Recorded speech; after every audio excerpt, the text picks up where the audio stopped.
We are live. Welcome everyone to this webinar to launch the Centre for Economic Policy Research's ebook on the economic consequences of the second Trump administration.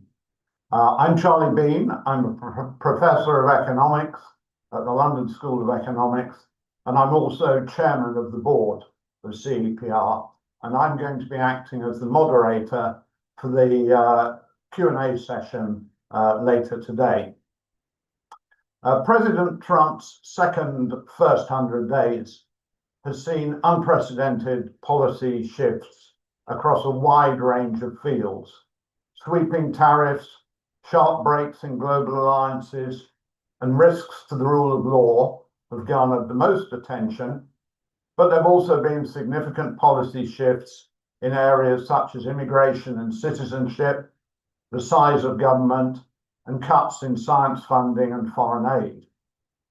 In addition, tax cuts, heightened doubts about the reliability of US sovereign debt, and attacks on the Federal Reserve have raised concerns about the sustainability of the international dollar-based financial system. Comprising contributions from over 50 experts, this ebook aims to provide a preliminary assessment of both the domestic and the international consequences of the new US administration's decisions. The editors, all of whom are present today on this call, are as follows: Gary Gensler, Professor of Practice at the MIT Sloan School of Management and former chair of the US Securities and Exchange Commission. Second, Simon Johnson, Professor of Entrepreneurship at the MIT Sloan School of Management, and also joint winner of the 2024 Nobel Prize for Economics. Third, Ugo Panizza, Professor of Economics at the Geneva Graduate Institute and the Vice President of CEPR. And finally, Beatrice Weder Mauro, also a Professor of Economics at the Geneva Graduate Institute and the President of CEPR. Each is going to talk for about 10 minutes about various aspects of the book, after which we should have plenty of time for Q&A. Please enter your questions into the Q&A window on your Zoom screen. That's the Q&A window, not the chat window. You do not need to wait until the end of the opening presentations to do this. Instead, please enter them as we go along and do try to keep them short and to the point. I will then aim to group or combine them in a suitable way for onward transmission to the panel. We have a large number of people joining this webinar, so I need to condense questions that are on a related topic. So let me now pass the floor to Beatrice to open proceedings.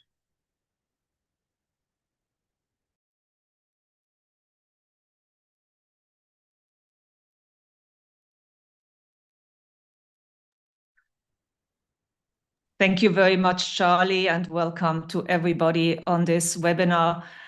It is my pleasure to open the proceedings, and I want to start by inviting those of you who are not familiar with CEPR to take a moment to discuss why we are doing this in the first place and who we are. So CEPR is a network of research economists, and our bread and butter is usually publication of our 1,800 fellows' research. But we also provide a platform for evidence-based economic policy analysis and discourse. It's important to emphasize that CEPR itself is independent and does not take any institutional positions. It is also important to emphasize that what we are doing here is rapid response economics at CEPR.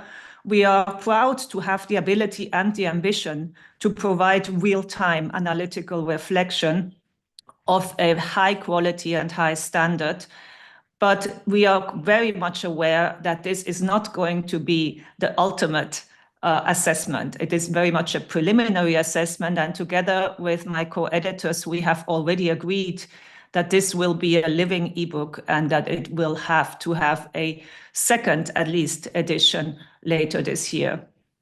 Charlie has mentioned we have 40 chapters, 50 authors who have engaged over a short time. We are speaking about the last 6 weeks to contribute about various aspects. We have grouped them into parts which concern the consequences, economic consequences for the US and for the global system, spillovers to advanced and emerging markets.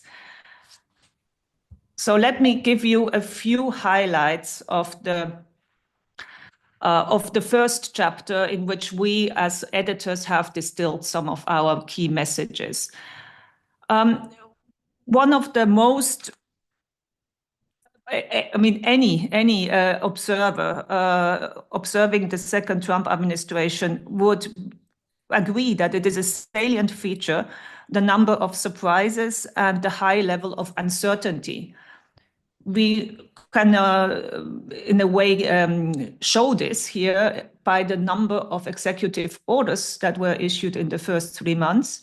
And you see that Trump administration 2025 not only is way, way higher in the use of executive orders than the previous Trump administration. You almost have to go back, to the era of the Great Depression and of the war in order to see even similar amounts of the use of executive orders. The most pronounced uncertainty that this, in terms of policy, that this has created is in terms of tariffs. This is obvious. We have new announcements almost every day. And in this index that tracks the uncertainty around tariffs, we see this enormous spike. Now, to a certain extent, the tariffs, the way that the tariffs and the type of tariffs that were announced have left the rest of the world puzzled and sort of seeking for explanations. And there are several explanations that have been offered or that might be thinkable, that tariffs could fix the trade deficit, that these tariffs would fix bilateral deficits, and notice that goods seem to be what the administration is concerned about, not services, that the tariffs would bring back manufacturing jobs to the US, help the US middle class, and pay for tax reductions. Now, you notice these are very different goals. And as I said, the rest of the world is a bit puzzled in thinking about which one is the goal. Usually, if you only have one instrument, achieving many goals with them is going to be difficult. Moreover, as some of our authors in their chapters emphasize, it is very unlikely that tariffs will be able to fix all of these goals. Just take the first one. Trade deficits in the macroeconomic sense are the result of a savings investment imbalance and will not be able to balance through tariffs. So the second order puzzle here is why are these tariffs, not only why are they being used, but also why are they being used in such a manner, and why is it so unpredictable? And the third order question around tariffs is, what if it doesn't work? What if these goals are not achieved, which seems to be a real possibility? What will then follow in terms of the policies that the administration will pursue? Let me move to another topic, which is possibly to be understood under the heading of unintended consequences. It has been largely noted that after Liberation Day, the US dollar and interest rates have not behaved in the manner that they traditionally have, namely not in lockstep, but rather in response to what is a bad shock. The US dollar in this time has depreciated while interest rates went up. This is the typical pattern that we are more familiar with from emerging markets rather than the United States, which has so far enjoyed this privilege of having a safe haven function where typically interest rates and the dollar move together. These questions here have a question mark in the following sense. Is this loss of the exorbitant privilege, is this the start of it? Would this signal higher financing costs as well as different patterns of reaction to shocks?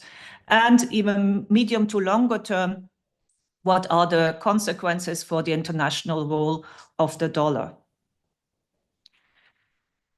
This next slide highlights something that is sometimes may be forgotten, namely that the world is large. The rest of the world in particular is large. These days, you could think, and you could be forgiven for thinking, that the US is 90% of the world and China 90% of trade, but this is far from the truth. China and EU are the same size as measured in terms of GDP at market prices, but note all the blue, which is the rest of the world, which is even larger. And it's even more so true for trade because these big three are also relatively large and closed, relatively more closed economies. So you can see that EU and China and US are all not accounting for even the majority of trade. What this implies is what happens in the US has a lot of implications, but what matters also is what happens in the rest of the world. And one of the probably consequences for the rest of the world is that new coalitions will be building and forming, and that regional integration becomes more of an alternative and an imperative. On this is clearly, this is where for Europe, it has become extremely clear. Overcoming fragmentation is one of the key jobs for the European Union in order to turn this challenge into an opportunity. And it's fair to say that in Europe, many are seeing it as an opportunity. Why? Because the challenges for European competitiveness and growth are well known. They are illustrated on the right-hand side here with the productivity gap. This is what both the Draghi and Letta reports have pointed to. It is a falling behind of Europe behind the US. And the one on the left-hand side, you see that part of the reason why Europe is not quite punching up to the level that it can is internal barriers to trade.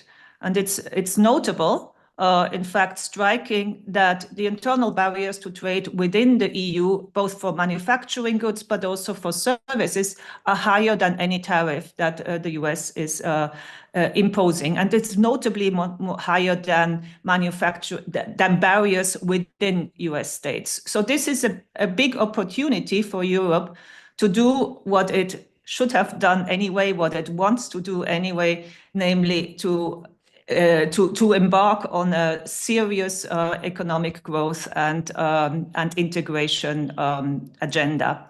The second, and this is highlighted in at least 4 chapters in the book, is about strengthening defense. It is about how to organize defense, how to fund defense. It is clear that Europe can no longer, to a certain extent, rely on the United States for its defense. And it is also clear that it is facing a hostile neighborhood, it is facing a hostile Russia, and has to prepare to deter about, as I mentioned, 4 chapters of the book deal with the defense challenge for Europe. So at this stage, I will hand over to Ugo to discuss more of the rest of the world. And as you noticed, we started out from the receiving end of US challenges, and will then work our way to the United States itself, at which stage Gary and Simon will talk about that. So Ugo, the floor is yours.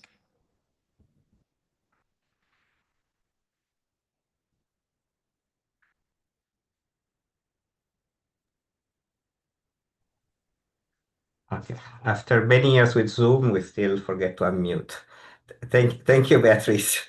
Um, so as Beatrice mentioned, the book is divided into four parts. There is one part which is specific to the US, but we really wanted to discuss in details spillovers to the rest of the world. Um, Trade is a major theme in the book. We have several chapters about trade in the book, and this chapter look at how tariff affects U.S. middle class, reindustrialization, the carry industry, and the rest of the world, the global trading system. We have a chapter that shows how the U.S. Played a key role in creating the modern trading system through the WTO and the GATT. So also an historical perspective. So we cannot make justice to all these chapters, but I want to pick out some quantitative estimations that are in that chapter authored by Antoine Bouet. And using a trade model and different scenarios. Oh, can you go to the back? I started with trade, so can you go to the back one maybe? Okay, that one. Using a trade model under different scenarios, what this chapter shows, it shows that the tariff proposed in April and maybe with some retreats. So the blue bars are the scenario under the April 2nd tariffs. The red bars are some retreat from the April 2nd scenario. But this they will have a negative impact on world GDP, a larger negative impact on GDP in the US. And that might be the most interesting thing, a positive impact of inflation. So assuming a passive central bank, so the model is not a monetary system, assuming a passive central bank, the chapter estimates that inflation tariffs will increase inflation by about 2%, which is a substantial increase. And then one interesting analysis of the chapter relates to the distributional consequences of the tariffs. And basically, it shows that there will be a positive effect on return to capital. So this part of the economy will benefit from here, from the tariff, but there will be actually a negative effect on wages, both on unskilled wages and especially on skilled wages. So as you remember, when Beatrice showed this potential rationale for tariffs, one of them was to, protect the middle class. Actually, according to these estimates, these tariffs would actually hurt the middle class and hurt workers on average. Of course, we have a chapter about the car industries. There are certain sectors in which workers could be slightly better off. Maybe we go the slides back, Beatrice.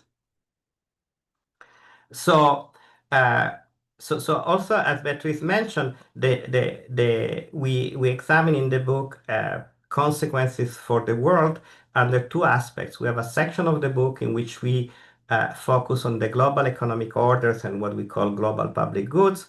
And then we have a series of chapters which focus on specific countries or regions. So we have chapters about India, about China, about Mexico, about Canada, about Latin America in general, and about emerging market in general. So one important public good which is provided by the US is international aid, and we have a chapter which focuses on the health effects of US aid. One message from this chapter, a positive message, is that US aid is incredibly effective in saving lives. So the authors, Charles Kenny and Justin Sanford, show that US aid saves about 3.3 million lives per year. The sad part is that the reduction in aid, which has already been implemented, is likely to have a very large effect. And the chapter estimates that about between 500,000 and 700,000 lives will be lost because of this cut in aid. Mostly related to vaccines, tuberculosis and malaria, and HIV/AIDS. So this graph that you see there summarizes the finding of this chapter. But it's not just aid and trade. There is a retreat of global leadership in climate, so with the withdrawal from Paris Agreement, in pandemic preparedness, with the retreat from the WHO, and then one important point, which I think Gary will also mention later, has to do with the global public good related to the role of the dollar in the global financial system. We still live in a world where the US dollar anchors the global financial system and where US leadership is critical in ensuring international financial stability. So let me move to the next point, which kind of links domestic policy to this role of the dollar. And it's related to fiscal and debt policy in the US. So these are, I said, it links domestic and global consequences because US fiscal policy is not just a domestic issue. Because, as mentioned, the dollar is at the center of the global financial system, and US Treasury bonds are the typical safe asset. So anything which would undermine this role of the safe asset of the US Treasury bonds might have a very large repercussion on global financial stability. So in the book, we have some estimates of the annual cost of the administration's proposed policies. These estimates were done before the details of the One Beautiful Bill Act that that is being discussed now. We will incorporate the act in the next version of the book, but from the preliminary analysis from the Congressional Budget Office, I think if anything, we are underestimating the negative effects. So what does this preliminary estimation say? Well, the next net cost, and when I talk about cost, I talk about reduction in income, mostly from taxes, and this is mostly related to the extension of the Tax Cuts and Job Act that was implemented in 2017, is set to expire at the end of this year, and the president plans to renew, and plus some other provisions will lead to a reduction of income or an increase in expenditure of about 1.7% of GDP annually. There are some savings which are very hard to estimate. Some of it come from higher, actually, this is not a saving, from some income from tariff, some from the layoff of federal employees, some of it from DOGE. So these are the blue bars on the graph. As you can see, the layoff of federal employees, which is the black bar, and the DOGE, which is the dark blue bar. We hear a lot about it. They have a lot of real consequences, but don't lead to much savings, less than 0.4% of GDP together, under a very optimistic estimation. So this, everything together adds up to about 1% of GDP, meaning that the proposed policies will add about 0.7% of GDP to the deficit annually. It's worth mentioning that things could be worse because as part of the layoff of federal employees, there has been a reduction in state capacity, especially a reduction in and also a reduction in the capacity of the Internal Revenue Service, and this might lead to lower tax collection. Let me conclude by briefly discussing the picture on the I guess on the right, on my right. This shows the evolution of the debt to GDP ratio for the European Union. This is the blue line, and the evolution of the debt to GDP ratio for the US. As you can see, the US debt has been increasing rapidly since the early 2000s. It surpassed the average for the EU around 2007, 2008, and is forecasted to increase, to keep increasing rapidly. The dotted line are the further increase with the policy proposal at the administration, so will make the problem a bit worse. This is problematic because, as I mentioned before, if the dollar and the U.S. Treasury bonds are still very much at the center of the global financial system, and any problem there would be a big problem for the U.S., but a big problem globally. So I'll pass the floor to Gary. Thank you so much, Beatrice, Ugo, for wonderful presentations. I also want to thank you for your easy style of collaboration with Simon and me on this important endeavor. Before I turn to the substance, I do want to thank all our experts, these 50 or so folks that helped us on tight deadlines, graciously addressing our many comments, and the great appreciation to Tessa and the whole CEPR staff. Look, in a word, the emerging picture is cause for concern. Ugo and Beatrice went through some of the spillover effects and some of the fiscal effects, but inflation, investment, supply chain risk have all gone up. Financial market recovery since April, I would say, and I've been around finance for my whole adult life, that does not necessarily indicate smooth sailing on the horizon.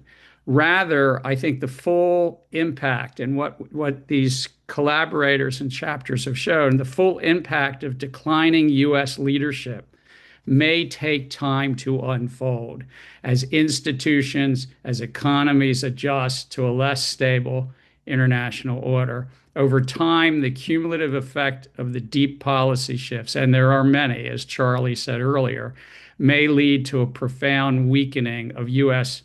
economic dynamism and the global system that we, the U.S., actually has led, and thus longer-term economic growth.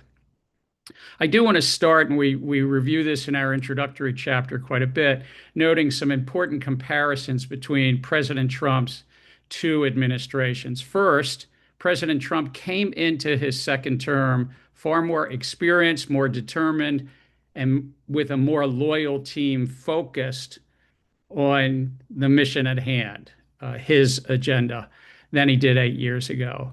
And as Beatrice went through, the president has signed over 4 times more executive orders, even surpassing President Franklin Roosevelt. Sweeping tariffs, sharp breaks in global alliances, risk to the rule of law may be garnering the most attention, but as Charlie went through, there is a flurry of other activity in immigration, deportation, birthright citizenship, downsizing the government, dismantling agencies, sometimes without Congress's approval. And as Simon will review, cuts in science funding and foreign aid and academic support. And being considered right now in Congress, dramatic deep cuts to Medicaid and tax policies. The second thing is just the level of uncertainty. With any new president, any new prime minister, you do have some policy shifts and uncertainty, but this is well beyond that which other administrations have had, even more than 8 years ago. And you see, part of it is the broad breadth of the policies and the deepness of them, but it's also, there's a lot of unpredictability. Policy reversals have occurred sometimes within days, and the courts have been flooded with litigation, so markets are left to react to an unpredictable and sometimes reactive governance style. I'd say third, the president's own penchant for risk. He is a risk taker more than most presidents. That's what he campaigned on high stakes negotiation, on public confrontation with allies and adversaries alike. And so this central feature of the governance also then leads to some uncertainties in the market. And fourthly, the administration repeatedly is testing the boundaries of and the traditional limits of presidential power. This is including pressing against constitutional debates around the role of the presidency in our system of government, something called unitary executive theory. You see, for nearly a century, our system has benefited from semi-autonomous, sometimes called independent regulators, and it's been quite effective and contributed to economic growth. As Lev Manet and I lay out in a chapter, the unprecedented assertion of executive power is likely to be negative for growth, given that there'll be more policy oscillation, more extractive policies, unfortunately, probably declines in the consistent application of law and additional errors. And though the administration contends this will not apply to monetary policy, the steps already taken do apply to the Federal Reserve and thus will tend to undermine Federal Reserve independence. But maybe even of greater consequence, the administration has used governmental authorities not only to affect policy outcomes, as traditionally happens, but also to influence individual members of civil society, businesses, academic institutions, law firms, the media, and also to influence U.S. states and foreign leaders. On May 12th of this year, our own Supreme Court Chief Justice Roberts, described the rule of law as, quote, endangered. That's his words, not our academic review of it. But John Coates lays out how this could affect the economics if we have challenges to the rule of law. Now, Beatrice already reviewed how the U.S. is stepping back from 8 decades of supplying essential public goods, and Ugo went through that as well. The post-Cold War order has been defined by a triumph of democracy, an expansion of globalization, and a consolidation of rules-based international order anchored by, yes, open markets, multilateral institutions, and U.S. leadership. But now we have this moment where the U.S. is pulling back. I think many of our authors contend it was not U.S. altruism, but enlightened self-interest that the U.S. led this for 80 years, because facilitating international economic growth and stability, and importantly stability, has also led to benefits for the U.S. And while the second Trump administration did not originate the fractures in this system, it's accelerating them as the U.S. steps back. So what do we have here given all these shifts? Consumer confidence has already declined and expectations for inflation have surged. Consumers' expectations actually have surged to 7%, though model-based expectations still remain around 3%. We've seen about a 10% decline of the dollar since Inauguration Day, and as earlier reviewed, Beatrice reviewed, we've seen a decoupling from bond pricing, which is not a traditional thing for the world's hegemon. We've seen forecasts for U.S. growth decline. In April, for instance, the IMF, citing trade tensions, lowered U.S. Growth forecast for this year about a point, from about 2.7 down to high 1.8 or 9. And though market is a defense to middle-class jobs and manufacturing, tariffs offer little protection to most middle-class Americans, as the vast majority actually work in the service sector. So frankly, what we have really is tariffs are a form of taxes, and they are effectively one of the most significant tax increases in more than a generation. As Kim Clausing reviews in her chapter, tariffs, even at the 10% level, is about a quadrupling from the 2.3% level that was in place at the end of the Biden administration.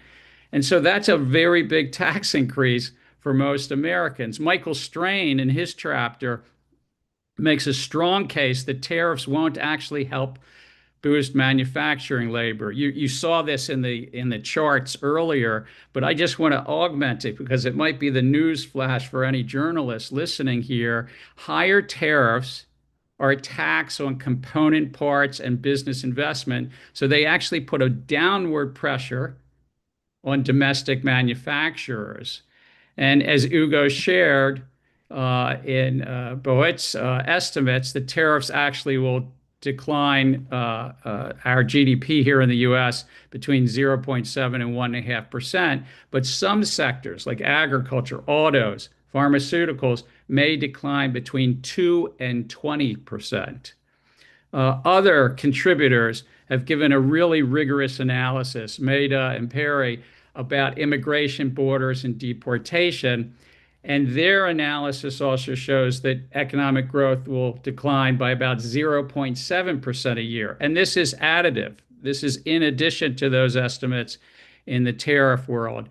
And the net results on wages, remarkably, is literally almost flat. It's 0.03 to 0.09%. So consider kind of really very little gain at all, but negative to the economy.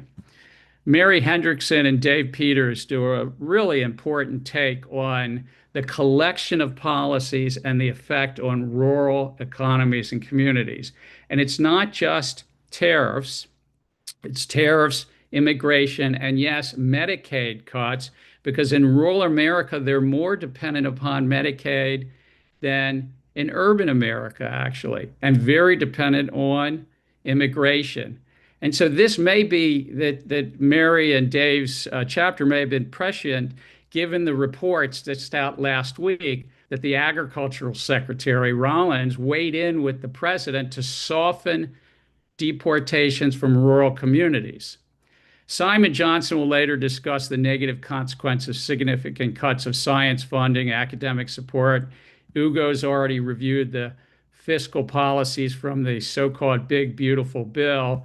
But I just want to turn to one thing that was mentioned earlier about the dollar and the role of the Federal Reserve. As Lev Menen, Josh Younger, and I write up, and as Eichen Green writes up in a separate chapter, declining U.S. fiscal picture, as Ugo reviewed, challenges to international alliances, tariff wars, and yes, questions of Federal Reserve independence, all coupled with a bit of deregulation, they all raise concerns about the sustainability of the global dollar-based system. There's not a competitor right now. We're not saying in these chapters that this is going to happen anytime soon, but you see some undermining of, in essence, the hegemon's role, the U.S.'s role. Look, the overall economic picture our experts have painted is troubling. Disruption of global economic system the U.S. helped build and lead may accelerate the world's transition toward a more uncertain, more multipolar economic order.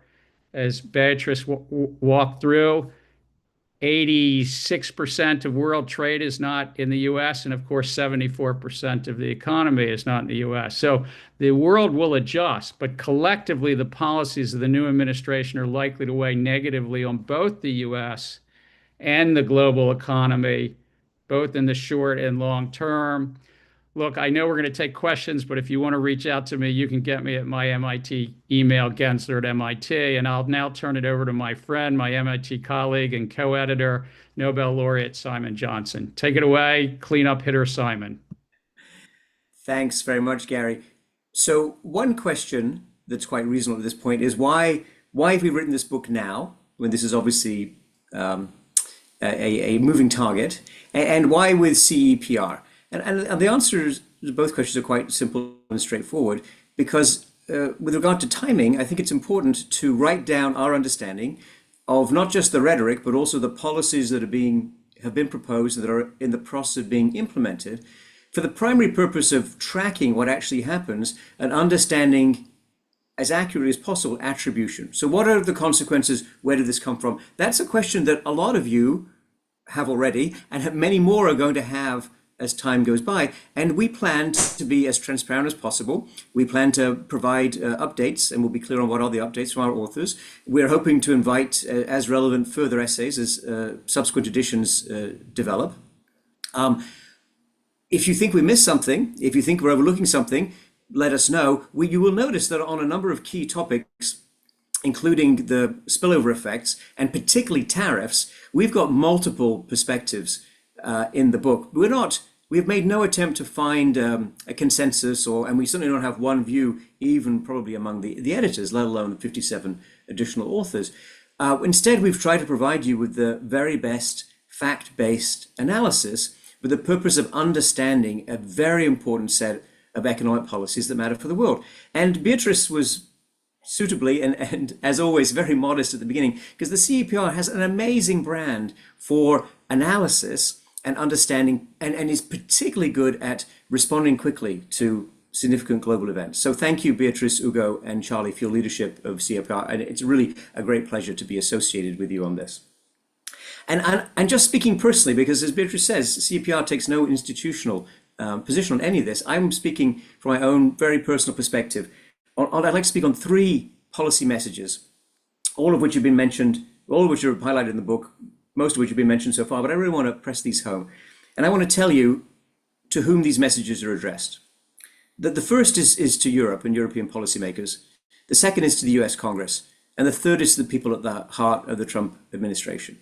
And I understand, because I also participated in and witnessed Brexit, that there are episodes in various countries when people don't pay attention to experts and they're not interested in listening to expert opinion. And if that's your perspective now, that's absolutely fine. But I'm also speaking to you today from London, from the premises are joining the London School of Economics. And I can tell you that expert views on multiple perspectives related to the British economy and what happened after Brexit are one day, and I think today in the UK, of interest. And this day will come in the US as well with regard to these policies.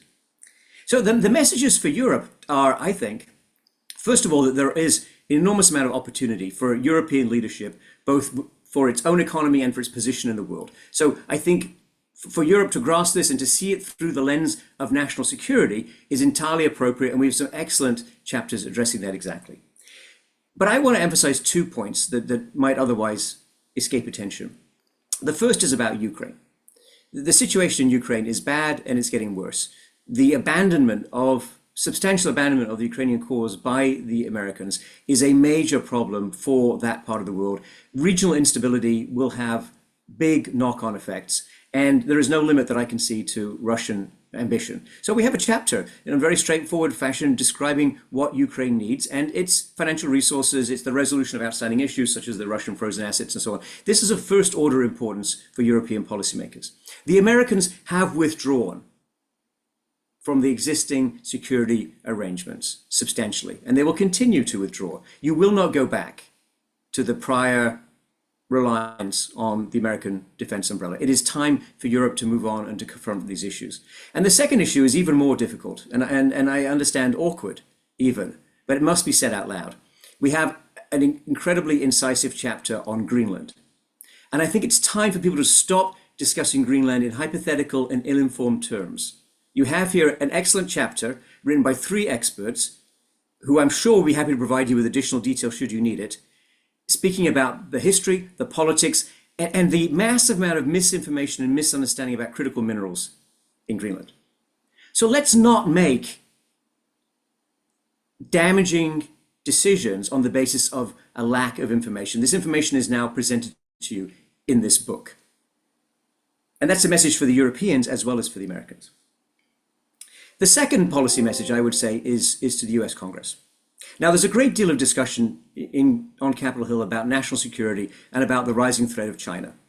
And I take those points seriously, and I think that is an important backdrop for a lot of this discussion. And we have a chapter directly on China as well.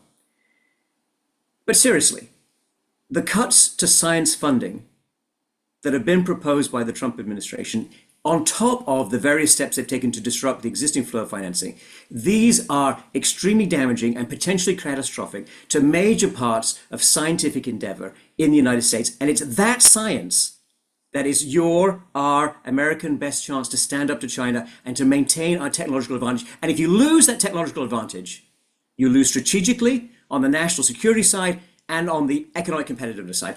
And don't take my word for it. The chapter 11 is written by me, but my co-author is David Baker, the 2024 Nobel Prize winner in chemistry. And we take you through in detail exactly why the current and proposed cuts are going to be so devastating. Again, let's end this ill-informed, sometimes ridiculous discussion about what science does and the contribution of science to the American economy, to American national security. Let's get the facts on the table. The facts are in chapter 11. Let's get serious about this. And this decision, by the way, rests with Congress because the decision ultimately must pass through the appropriations process. The administration can propose, the administration can say bad things, Congress decides, and ultimately Congress will be held responsible by everyone, by the American people and by history, for what happens to American science. The third message is to the administration. And this message, I would like to emphasize, is not coming from me. It's coming from people on the conservative side of the political spectrum. And it's in two parts. The first is actually articulated very clearly by the editorial page of the Wall Street Journal at every opportunity. And if you want some numbers to back up what they say, the chapter to look at within our very rich set of chapters on tariffs is by Kim Clausing. And the key point is this: if the tariffs proceed as currently formulated, that constitutes a massive regressive tax imposed on primarily lower and middle income Americans. If you look at the median household in the United States, the tariffs currently in place are a tax. Tariffs are a tax amounting to approximately $2,000 per household. That is far in excess of what those households will gain in terms of additional income from the tax legislation. Now, if the administration reduces the tariffs, which they might, then that I think would be a good thing, and that would be my recommendation. But that will increase the deficit even more. So the amount of additional debt and additional deficit, Ugo's taking you through that. This is already substantial. This is already dangerous. But the damage to American households, the damage to lower income Americans, many of whom voted Republican in the last election, this is very clear, very manifest, and we, and I'm sure many other people, including the Wall Street Journal editorial page, will be documenting this in great detail going forward, because that's what's happening. And the second message that comes from the conservative side is brilliantly articulated in the chapter by Michael Strain. Michael Strain is a fellow at the American Enterprise Institute and an outstanding analyst on the conservative side of the political spectrum of economic affairs. And Michael makes a very simple point that while American manufacturing is actually much stronger than commonly supposed, and American manufacturing output may well rise, it is foolish, to use a polite word, to believe that there is going to be some sort of renaissance in employment in this sector. There will be an increase in output. A lot of that output will be produced in a highly automated fashion. There will be some good jobs in that sector. It's not going to be helped by tariffs. Probably on net, it's a negative for reasons that Michael takes you through. So no manufacturing renaissance, no massive surge in good jobs, large regressive tax on lower and middle Americans. I mean, to the Trump administration, this makes no sense. This does not align with your goals. This isn't going to help the people who voted for you. It's time to change those policies. And, I don't know if the Europeans will listen to me. I have no idea if Capitol Hill will listen to me. I'm sure the Trump administration won't listen to me, but I've said it. It's public. It's in our book. We said it at this moment on June 18th, 2025. And now we see what happens. Thank you very much.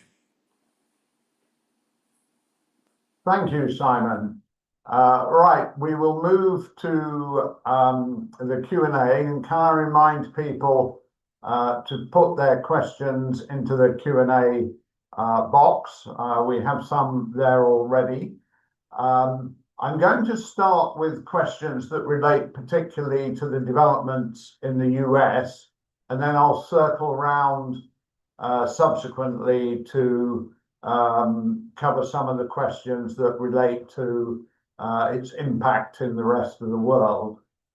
So I'm going to start with a question from Francesco Papadilla, who asks how these extraordinary policy developments, many of them having adverse consequences that are discussed in the book, can have come about.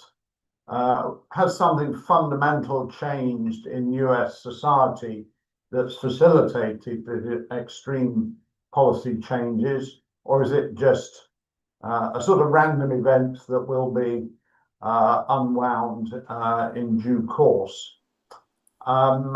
So I think I will, Gary has got his finger up, and I was going to finger you to ask it.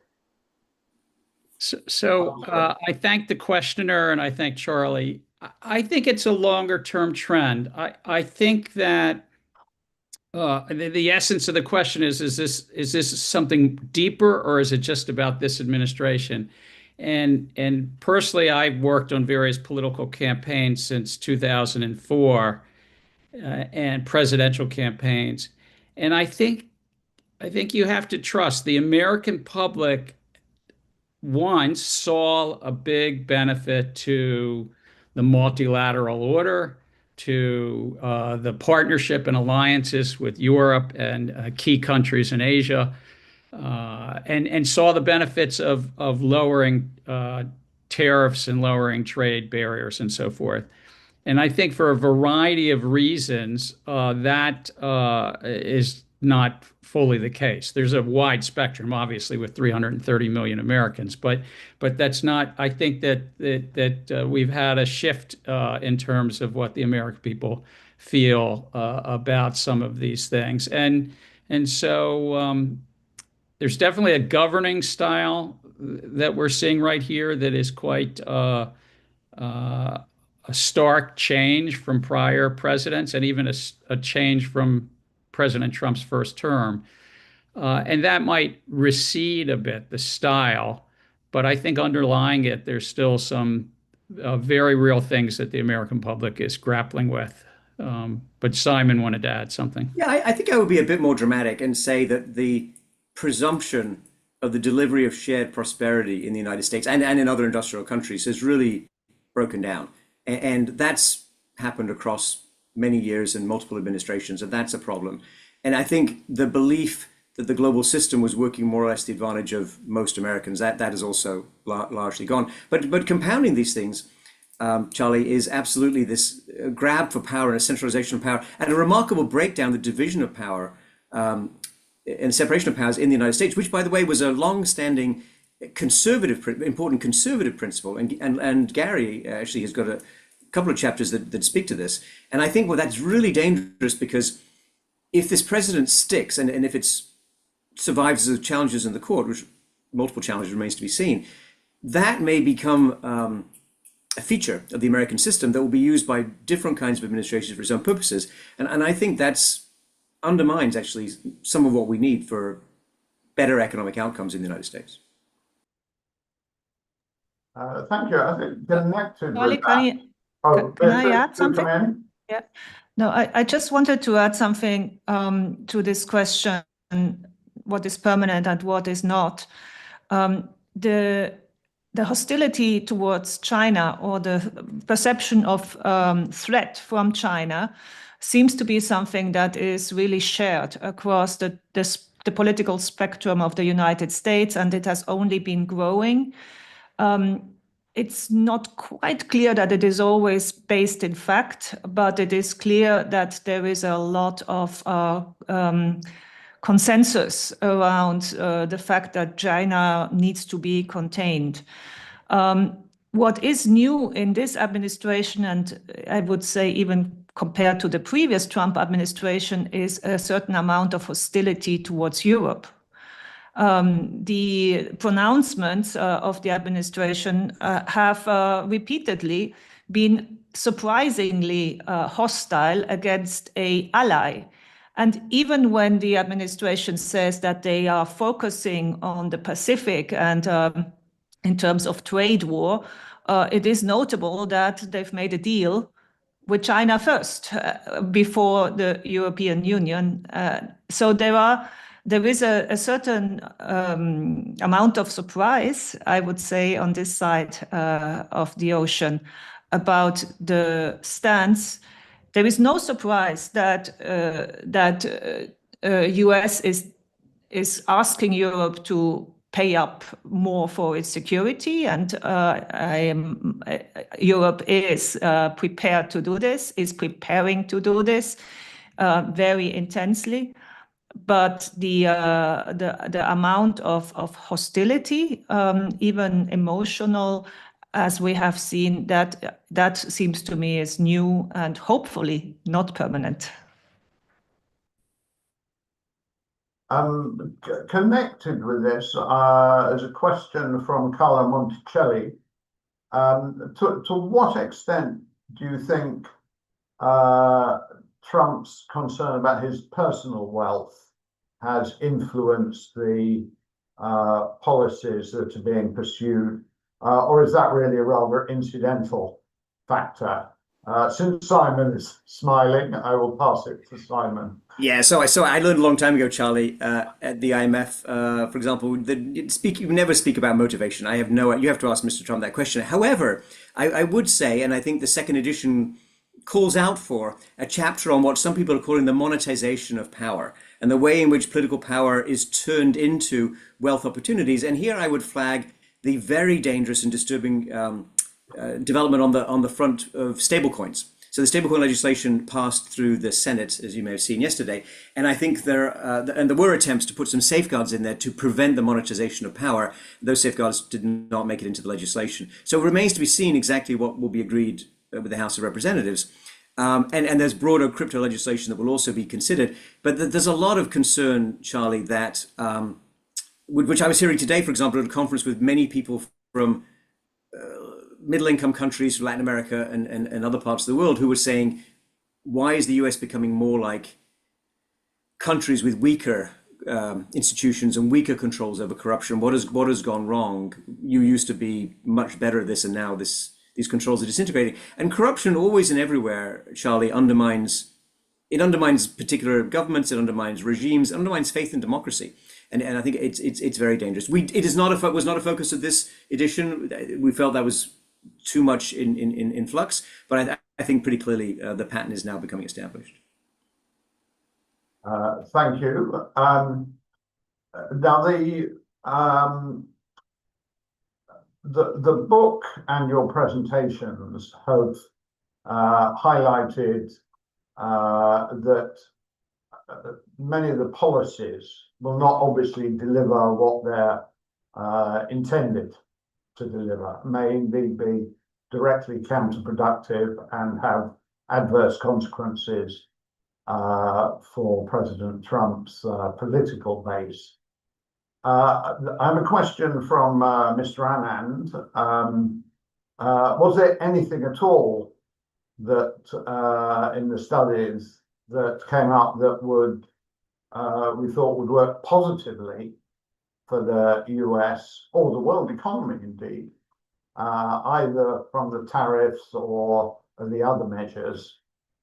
And connected with that, I want to ask the question, to the extent that the policies don't deliver what they've been slated to deliver, whether that's increasing US manufacturing, bringing jobs back, correcting the US deficit, etc., etc.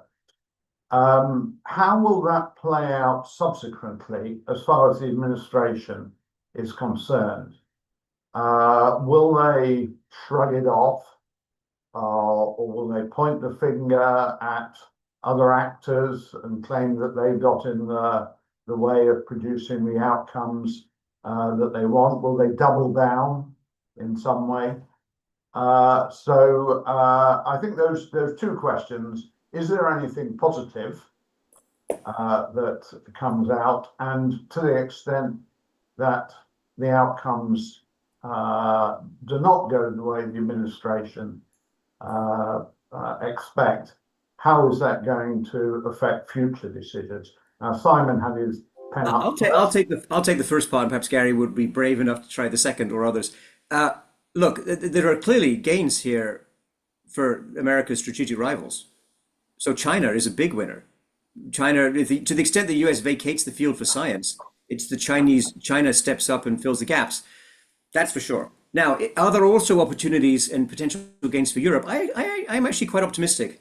The European people can speak for themselves here, but I think Europe may be able to embrace these opportunities both on the economic side and on the security side. So it's a big shock, as Beatrice said, and the words that have been used and the policies that are implemented and the threats around tariffs and so on are rather shocking. I understand that, but I think when you regroup and think about the kind of resources Europe has and the problems that Europe already had with regard to jobs and better jobs and dynamism for the economy, as well as the threats on its borders, I think there's quite a lot that Europe can grasp. But this is by the way of opportunity, right, Charlie? Response under pressure. I don't think there's anything in this set of policies that was intended to help Europe, and we should be quite clear about that. Gary? Look, since Simon asked me to go, and the specific question was there anything that has been promoted and promised that they're actually delivering on? And the answer is yes. I mean, there's far fewer people coming across the border from Mexico, and that's something that the president committed to. We're in serious discussions with 60 to 90 countries about trade, and there will be some benefit, some results out of that. I think there'll be, like is traditional, far thinner than the political actors contend. So the president has run on readjusting world trade. It's not going to get readjusted that much, but there is some positive there. To the second part of the question is how do people adjust? How does this administration adjust? I'll do something maybe you didn't expect. I have a respect. This is an administration that pivots a lot. It leads to a great deal of unpredictability. But even last week, when they started to pivot and say we won't deport, at least for now, not deport folks in rural America in agriculture. I would also note maybe also not deport people in hospitality and so forth. So it's an administration that has pivoted quite a bit, leading to a great deal of uncertainty. I think that's what you will see, but also see an administration that declares victory where they can and promote wins even when they might be more rhetorical than substantive. But the negative effects on employment, the negative effects on inflation, the negative effects on the economy are going to be, unfortunately, I think, likely. And I'd like to just let me go back to that point about immigration. So again, let's get beyond ill-informed speculation and have everyone read chapter 6, which is really very good analysis. If we just look at the expected immigration of talented people, college-educated people, which is a key pipeline into universities and from universities into enterprise. So a lot of people who come to the United States as immigrants, I, of course, well, you might have guessed from my accent, immigrated to the United States 40 years ago. Immigrants are a major driver of economic growth, innovation, and employment in the United States. And if there is well, the measures already taken and the uncertainty created about whether people from various places can get visas and whether they'll be readmitted to the US during their attempted studies and so on, this is already negative. And so, yes, the Trump administration is following through on its promises to curtail immigration, but much of what they're doing, I would say, is absolutely undermining the job creation machinery and the machinery that creates good jobs in the United States. So they're going to hurt themselves on that one too. Okay, connected with this, I have a couple of questioners asking about the possible impact of the midterm elections in 2026 and whether if the Republicans in particular lose control of Congress, whether there is scope for halting some of these policies and indeed reversing them. Gary. You have this tradition in the United States, and listeners will be familiar with it, that often you do have political capital wanes over the 4 years. It's the highest, most consequential in the first year. You get into that second year, and whether it was President Clinton, President Bush, President Obama, President Biden, you often see some loss in one or two of the houses. I think that the administration's quite aware of that, and they've front-loaded a lot of policy. And they've also leaned, as Beatrice reviewed with us, leaned into executive action, not just legislative action. And thirdly, they've leaned into one big, beautiful bill rather than having multiple bills, with some recognition that it might be hard to get something else done. It's hard to predict, Charlie, what will happen. It's still 15, 16 months away. It's very hard to predict, but that's what traditionally happens. Policy is front-loaded, executive action is heavily being used, but a lot will depend on what the courts do. And if the courts provide a limitation I mean, most of the analysis is that they might not allow birthright citizenship and allow a lot of these other things, but wherever the courts draw the line, there could be consequence. Just as Simon said, presidential authority is on the rise, and we're going to lose. Frankly, I was honored to be the 33rd chair of the Securities and Exchange Commission. I think I will have been the last chair of an independent Securities and Exchange Commission. And so, these things will be consequential for decades to come. Yeah, just to reinforce that, it depends, Charlie, on, are we talking about the House, the Senate, both? Could the Democrats get a majority that we veto proof? I mean, I think for the most part, the most likely outcome is some shift away from the incumbent. That's usually what happens. But I think this administration is really pushing the boundaries on executive power and attempting to carve out exactly what they can do by themselves, in part so they can keep at it after the midterms. And I think the key point is this issue of to what extent the executive will comply with court orders. So if Congress passes a law and the courts say, yes, this is a valid law, and the and therefore there should be different actions taken by the executive, does the executive actually do that? I mean, there's definitely rhetoric and already some indications that the executive, the administration may be inclined to disobey that, which would be a major breakdown in the American system, in the rule of law. And I think the Constitution and the balance of powers and the ways in which those are operationalized need to be looked at, because I think I'm confident from my close read of American history that the founding fathers did not want an overly powerful executive. They were rather keen on the idea that the US would not be ruled by a king or anybody with king-like powers. And therefore they spread powers. And James Madison was quite articulate and really, at the time and subsequently, rather persuasive on this point. But that's not where we are at this moment. So I think all of this is in play. The midterms will be important. But I think the policies that you're seeing now, for the most part, are going to be implemented over the next 4 years. I'm going to pivot at this point to some of the questions that have come in that relate to the impact on the rest of the world. But I'm going to transit through a more general methodological question that's coming from Linda Brooke, who asks whether economic modeling and the traditional tools of economics, which a lot of the chapters deploy, are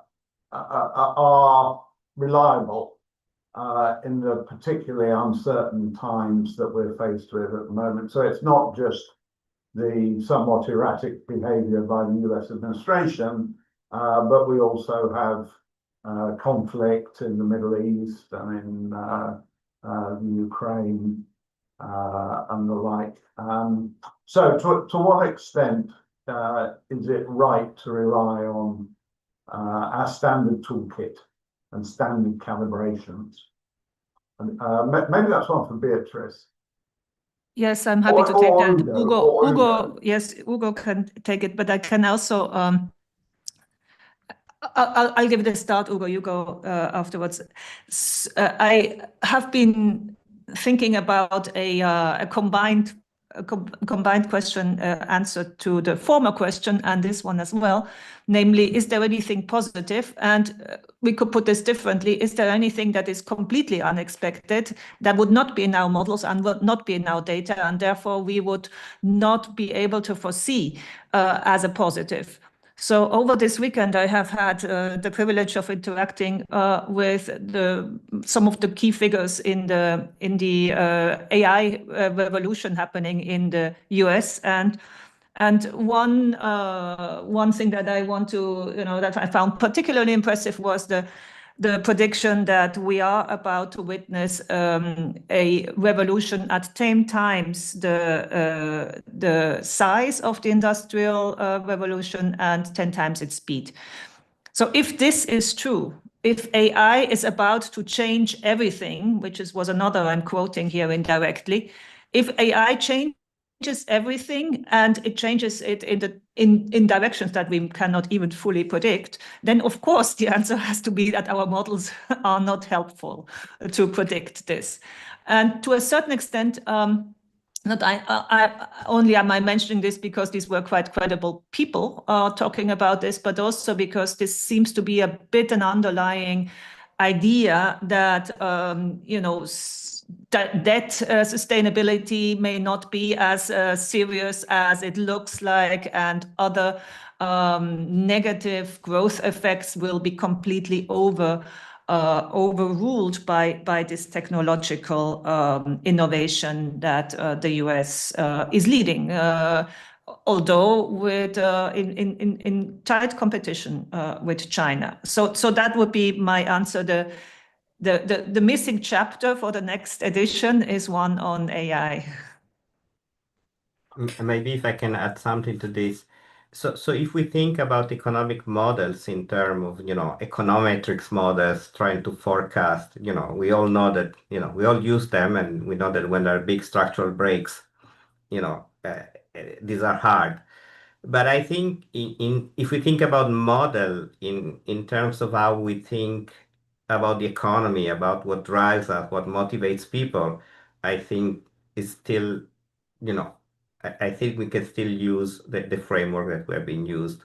And so I'm going to advertise Simon's book. I think it's the latest with Daron. You read too many, in which you exactly analyzes the future of AI, but how it interacts with society. And I think that the way you think in that book is is the way in which we have been thinking economics for a long time. So we still apply economic tools to analyze your situation. But then, of course, if we are thinking about building, a forecasting model and we have a big structural break, well, then it's complicated. So And can I add one more thought? Maybe our models, we have to shift the models. And we were talking about the fact that at least in the short term, some of the reactions on financial markets and the dollar have looked more like the ones that we typically observe in emerging markets than in the US. So maybe it is more of an emerging market model that needs to be applied here, and that may actually be useful, although not really what the US should be hoping for. Could I just, Charlie, just add, though Beatrice is correct, we don't have a chapter on AI and models. We do have chapter 10 on AI. I'm proud to have written it, so I just want to say that. But it's interesting just on artificial intelligence. There's differences even in this panel. There's differences between my MIT colleague Simon and me. I think that actually artificial intelligence will lead to a little bit greater productivity gains than maybe Simon. I think we've had this debate back and forth in the two of us. So in terms of President Trump's approach to artificial intelligence, it's actually one of the areas that it's not a big pivot from President Biden. It's more deregulatory, it's less responsible artificial intelligence, and it's probably a little bit more leaning into export controls against China.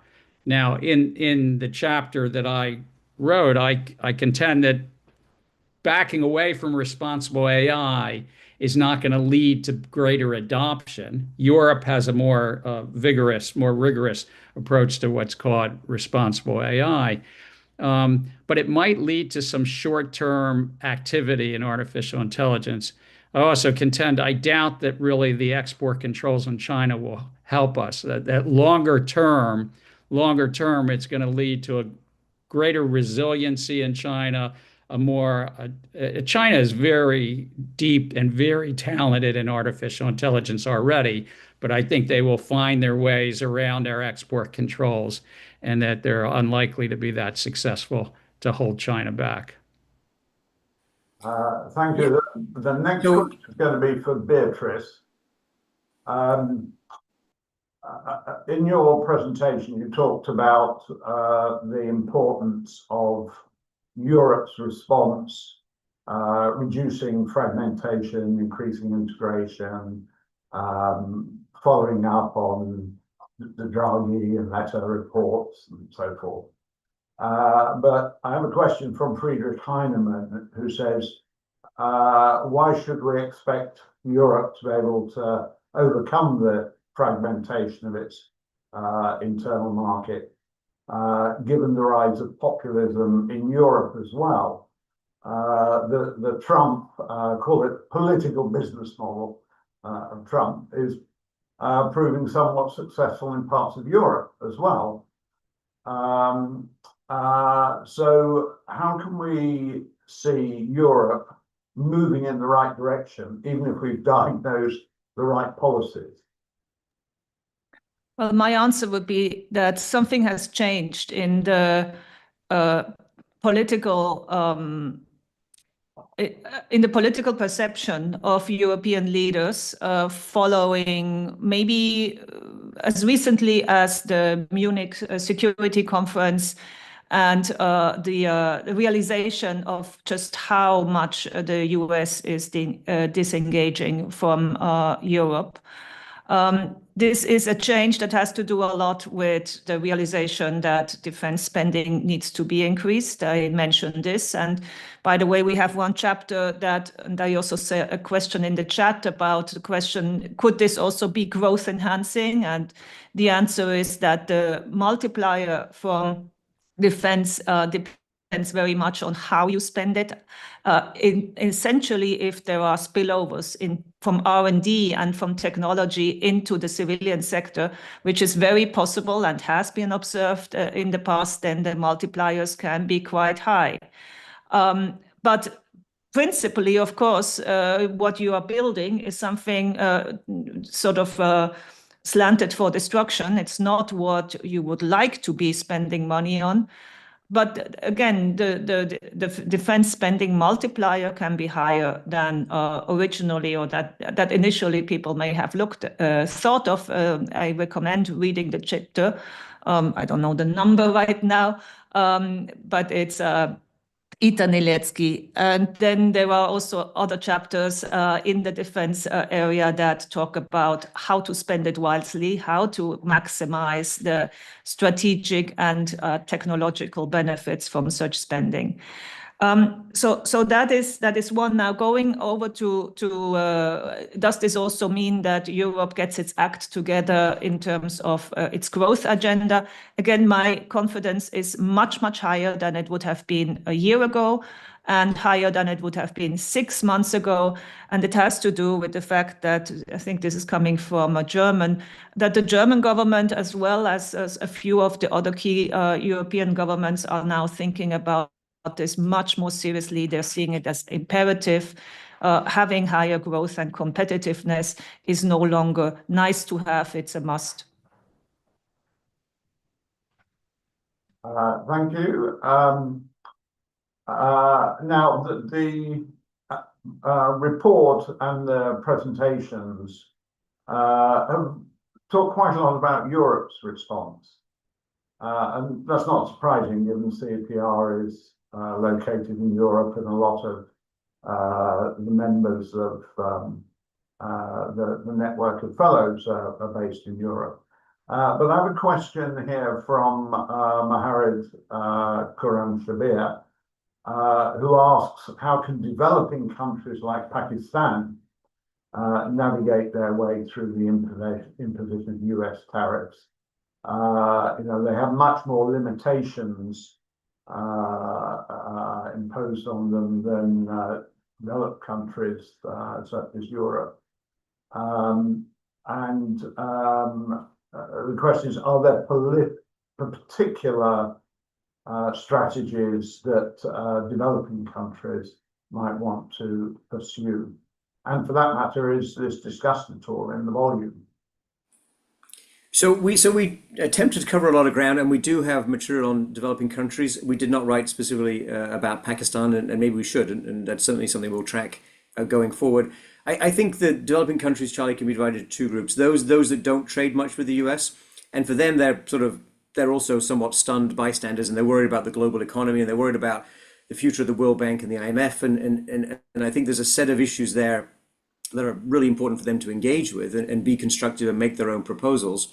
And I think that process is just beginning. I think for countries that do sell to the United States that are at risk on the tariff front, they have to come to the table, and they have to be as polite as they can, and they have to find some way to assuage the concerns of the administration. I really don't think that the tariff and non-tariff barriers in Pakistan that affect American businesses are first order magnitude or anything anybody complained about before, frankly. Other countries, sure, there have been longer standing concerns about Japan, for example, but not Pakistan. So I think there's ways forward there, and calmer heads will prevail. And as you can see from the visit of the South African president, for example, there are ways to engage carefully with the White House, and I think everyone around the world is studying those in detail. Mexico, for example, has done really well. Mark Carney in Canada has actually also shown that you can lower the temperature and get onto a constructive footing. I mean, I think American farmers care a lot about being able to export food to the world. American companies care a lot about the various kinds of operations, and the US has a lot to offer in terms of digital services. And countries need to be careful about what they agree to, including on the AI front. But I think there are some win-win opportunities there still. It looked like Hugo wanted to come in, and then Gary. Yeah, so I will do something very risky. So there's a question about Pakistan, and I will answer mentioning India, which are not the best friends. But we do have a chapter about India, which discusses this issue quite in details.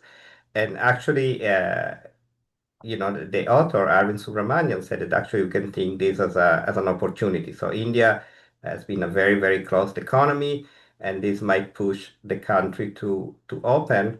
So and also to have deals with the EU. So it might be seen as an opportunity. Another thing might be related is what Beatrice said showed before, that the US accounts for 14% of world trade, and the rest of the world for 86%. So each individual country cannot do anything, but there is much to be gained in trying to not retreat from multilateralism. And this also answered, there was another question specifically from the WTO. I think this should be a time in which countries should double down on trying to cooperate. I was just going to add a bit of math, but what's also happened in those two worlds of developing countries, they're all now in a situation where China is trying to send their products into their country even more. China has overcapacity, and to the extent that the US puts high tariffs on, China has redirected. And so if you even look at the first 5 months of 2025, the China's overall aggregate trade balances have gone positive for China, even if they've gone somewhat negative to the US. They're redirecting to many countries, and those countries have to adjust to the weight of that happening. Hugo, you mentioned there that one of the questions that was in the list that has appeared before us included the future of the World Trade Organization. And I think that's quite an interesting one to spend a bit of time on. So the question is that, given with the rise of China, more hostile stance from the US, and the generally multipolar world, what is the future of the multilateral trade system, and in particular, the role of the World Trade Organization going forward? And I think it's natural to ask Simon, as a former employee, not of the WTO, but of another international organization at one point in his career, and Hugo may want to add something too. Simon.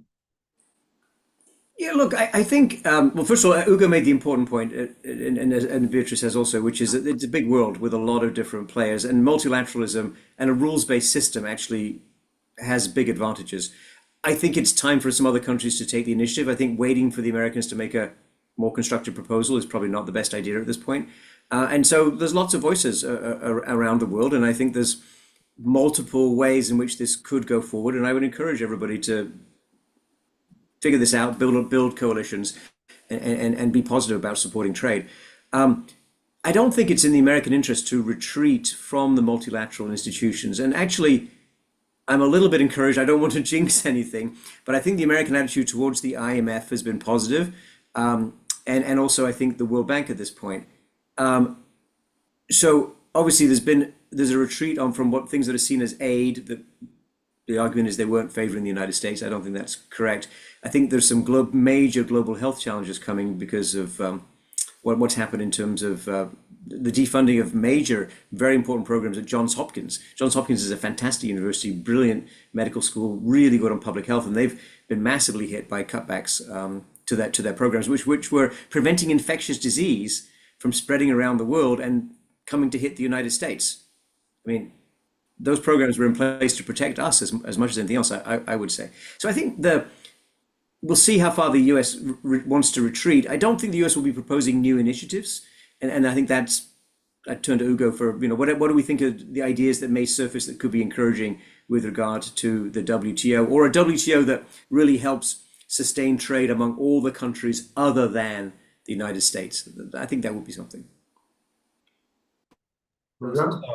Even though I can see the WTO from my window, I don't have any specific insight. So the WTO was I don't know if you want to call it crisis, but was not doing super well before Trump. But I guess, my idea at least is that this is exactly the time for countries to try to get together and try to fill this gap in US leadership. The worst thing that could happen, this is what our colleague Richard Baldwin always says, the worst thing that can happen is that countries start to abandoning this process of rule-based system, and they start, retaliating in a crazy way, and that would be very, very destructive. Okay, we're almost at the scheduled close, so I'm going to try and squeeze in one last question on monetary issues. Since I'm a former central banker, I'm obviously interested in money. And we have a question from Chris Weston, who notes that gold has been in favor recently, and that what we're gradually seeing is increased prominence of that compared to the dollar. Do the panel think that this trend is going to continue? And in particular, are we going to see a diminution of the importance of the dollar in the global monetary and financial system? I think Gary can take that one. So, and we have a couple of chapters, one that I was involved in, one Ike and Green, that address this. I think that we are at risk. We're not going to lose the dominance of the dollar in the next year or 3 years or something, but we're at risk of undermining that role of the dollar in the global system. And one of the issues, frankly, at the core is, will the US, through the Federal Reserve, stand behind commitments, even if they're not formal legal commitments, but commitments through dollar swap lines? The international banking system has $12 trillion of dollar deposits, and whether they're in Europe, Latin America, or Asia, if there's a run on those deposits, those central banks have been able to, through what's called swap lines, get access to dollars when they need it.